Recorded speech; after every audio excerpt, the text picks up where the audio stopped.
Pathologie du pied, traumatologie, rhumatologie, dermatologie. Tous les jours, nous accueillons nos patients, parfois souffrants. Nous les écoutons et cherchons les différents signes cliniques permettant à notre expérience de spécialiste de poser un diagnostic. Certains cas cliniques, fréquents ou plus complexes, nécessitent le besoin d'avoir accès à une base de données des pathologies fiable et validée par un comité scientifique. Découvrez le premier support de diagnostic des pathologies de l'appareil locomoteur. Cherchez les différents diagnostics par des mots-clés, des filtres ou un squelette 3D. Sélectionnez la pathologie pour découvrir les étiologies, les signes cliniques, les traitements. Comparez les différents diagnostics différentiels. Découvrez les examens complémentaires nécessaires et les orientations thérapeutiques conseillées. Regardez des vidéos de tests palpatoires et d'auto-rééducation à proposer à vos patients. Éditez des fiches pratiques avec des conseils spécialisés permettant d'évaluer la douleur et de la classer par des scores scientifiques, ainsi que d'améliorer la communication avec votre patient et vos confrères.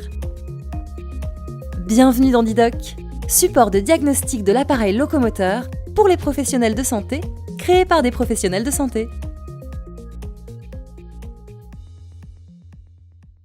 Aujourd'hui, je voudrais vous parler de la polyarthrite rhumatoïde et plus exactement de ses localisations à l'avant-pied, qui sont très fréquentes, 90%. Alors, polyarthrite, c'est donc une inflammation, mais ce n'est pas le feu que vous voyez ici. C'est en fait quelque chose de plus larvé, et finalement, on a souvent affaire aux conséquences lorsque le feu s'est éteint, c'est-à-dire aux déformations résiduelles orthopédiques au niveau du pied. Ici, un tableau de Léonard de Vinci pour dire les principales localisations, dans lesquelles nous remarquerons surtout au niveau de la main. Et là, vous avez Auguste Renoir, avec ses mains très déformées. Ça n'empêchait pas de peindre ce tableau que vous voyez, mais quand même, il était très gêné. Et au niveau du pied, qui est le sujet d'aujourd'hui, avec donc surtout l'avant-pied. Donc nous parlerons de l'avant-pied rhumatoïde, 90% des cas. Il va affecter les têtes métatarsiennes et les articulations MP, métatarsio-phalangiennes, comme vous voyez ici, et ainsi que sur cette scintigraphie. C'est là que ça va se passer. Au départ, c'est une synovite. Et vous voyez ici un nodule rhumatoïde qui est un épaississement de la synoviale, une inflammation de cette synoviale, et ça en reste là. Mais, justement, ce stade passe très souvent inaperçu, et il y a ensuite une atteinte ostéo-articulaire, d'abord et avant tout des têtes métatarsiennes qu'on voyait ici, avec ces géodes très caractéristiques, ces petites géodes, microgéodes caractéristiques de la polyarthrite rhumatoïde. Voilà, vous la voyez ici. Et il y a aussi des déformations, bien sûr. C'est l'hallux valgus, comme vous voyez ici, très important. Et aussi des luxations métatarso-phalangiennes au niveau des métatarsiales des rayons latéraux. Voilà pour les déformations. Et enfin, si on laisse évoluer, voilà un cas typique de ce qu'on obtient, et ce que j'ai vu pendant longtemps, et ce qu'on verra moins maintenant, vous verrez pourquoi. Bon, le diagnostic précoce, qui devrait toujours être fait, eh bien, il est basé sur la clinique. Vous voyez ici un avant-pied inflammatoire, même une localisation très, très ponctuelle, très localisée, inflammatoire. Et enfin, la radiographie. Et c'est sur cette radiographie que vous voyez ici, on voit très bien ces microgéodes dans la tête métatarsienne. Et c'est là qu'on va dire il y a certainement une polyarthrite rhumatoïde. Voilà, vous voyez ici. Ici, vous le voyez aussi, au niveau de 5e métatarsienne, c'est une radio de Pierre. Et là, c'est très caractéristique de la polyarthrite rhumatoïde, atteinte de la 5e tête métatarsienne. Voilà, le latex est positif. ACPP aussi, mais c'est surtout la clinique et la radiologie. L'IRM n'apporte finalement pas grand-chose à ce stade, je pense. Le traitement médical. Le traitement médical au début, c'est des corticoïdes au début, et puis très vite, le médicament qui reste depuis longtemps le meilleur, qui est le méthotrexate, à 10 à 20 mg par semaine en sous-cutané. Ça marche très bien, et si vraiment ça ne marche pas, il y a des médicaments nouveaux, c'est les anti-TNF, comme vous voyez ici, Rémical, Mira. Et il y a aussi les anti-CD20. Mais, en fait, c'est le méthotrexate qui marche, et il marche très bien. Voilà, ceci permet d'éviter les stades ultérieurs, parce que c'est très efficace, et ce traitement va stopper l'évolution, et aussi permet parfois d'améliorer les lésions, même intraosseuses. Et tout ceci va faire que ça va encourager la chirurgie conservatrice, dont nous allons parler maintenant. C'est vrai que l'évolution sans diagnostic ou sans traitement, vous voyez, ça donne ce pied-là, ce pied-là, ce pied-là, cette radio. Ça c'est vrai, et c'est ce que moi personnellement, Samuel Barouk, j'ai vu pendant des années où le traitement n'était pas ou mal appliqué, j'ai vu ce type de pied. Pierre en voit beaucoup moins à cause du traitement. Alors le traitement chirurgical traditionnel, c'était l'arthrodèse de la MPE et la résection des têtes, métatarsienne latérale, vous voyez, comme cela. C'est vraiment pas un très bon traitement. Alors, nous allons parler de la chirurgie conservatrice articulaire dans ces pieds rhumatoïdes.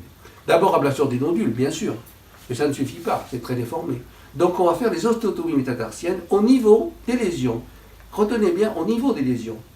Il y a le scarf, comme vous voyez ici, qui est en fait un trait utilisé par les charpentiers, qu'on utilise en chirurgie orthopédique et qui a révolutionné le traitement de la valgus.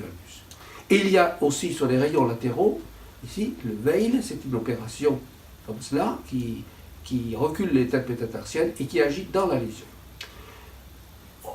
Un petit mot sur parce qu'on est à Bordeaux et il faut bien savoir qu'on a eu de la chance puisque l'histoire chirurgicale du scarf, c'était à Los Angeles, Whale, Lois Colt Whale, rencontre Goudas et dans un meeting off, comme ça, sur un coin de table, ils dessinent un trait de scarf. Et ils se disent, tiens, c'est intéressant, on va l'appliquer au premier métatarsien. Ils l'appliquent séparément.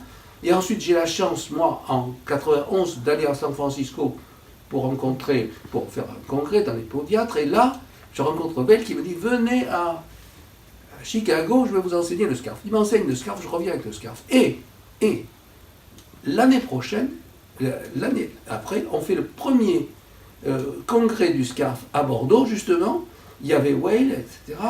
Et là, tout d'un coup, j'opère un pied, il opère le second en live, et il nous fait un veil, c'est-à-dire cette ostéotomie que vous voyez là, qui était une ostéotomie des têtes métatarsiennes latérales. Et ça, l'histoire européenne du veil, elle commence là. Voilà, ça c'est la petite histoire. Bon, maintenant, comment agissent ces ostéotomies de scarf et de veil? Comment agissent-elles? Il y a deux facteurs. D'abord, l'ostéotomie est au niveau des lésions.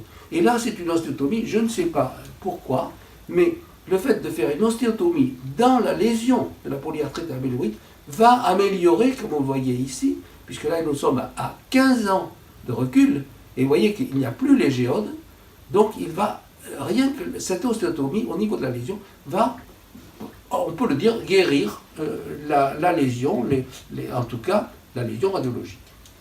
Et puis aussi, il y a des grandes déformations. Et là, la décompression articulaire provoquée par le raccourcissement métatarsien va guérir les déformations. Vous voyez par exemple ce pied. Alors, tout cela nous est venu de ce livre de Powell, ici, et comme vous le voyez, vous avez une coxarthrose extrêmement évoluée, il suffit de modifier les pressions, ici, comme vous voyez, le fil à plomb, il passe par le même endroit, pour guérir, on peut dire, radiologiquement, cette coxarthrose. Un autre exemple ici, vous voyez, pareil. Ensuite, nous avons fait des études sur les gonarthroses sur Genivarum. Vous voyez le fil à plomb qui passe à l'interne, le plateau tibial interne et le fémur sont usés. Il suffit de faire cette ostéotomie de valgisation, nous avons fait ici. Et vous voyez, ici, l'interligne est guérie. Donc, on a corrigé cela par modification de pression. Alors, pareil pour l'avancement rotulien de Marquet, ici. Pareil, on modifie la pression dans les arthroses rotuliennes. Ceci, c'était avant la prothèse. Et puis, enfin, sur l'avant-pied. Alors, sur l'avant-pied, nous avions été interpellés par cette communication de ces travaux de Wilson, excusez-moi, de Wilson, et vous voyez ici, il y a un raccourcissement énorme, trop de raccourcissement, mais il y a une correction. Donc, on est intéressé par le raccourcissement articulaire, le raccourcissement métatarsien qui provoque cette décompression. Alors, notre premier cas remonte à octobre 93, vous voyez que 6 ans après, c'est bien, et considérant un premier rayon, nous réalisons l'effet du large raccourcissement métatarsien, donc raccourcissement oui, mais large, et deuxièmement, pas n'importe où, puisqu'il se situe au niveau de ce point MS que nous avons décrit, et donc on sait qu'il faut beaucoup raccourcir, et jusqu'où il faut raccourcir, jusqu'à ce point. Voilà.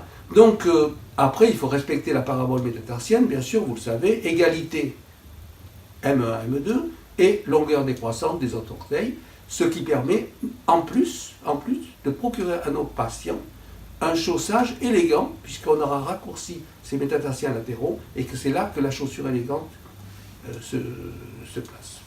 Voilà. Alors, on a fait, maintenant revenons à la polyarthrite rhumatoïde, et on a fait pas mal de communication, on a fait des livres avec Pierre, etc.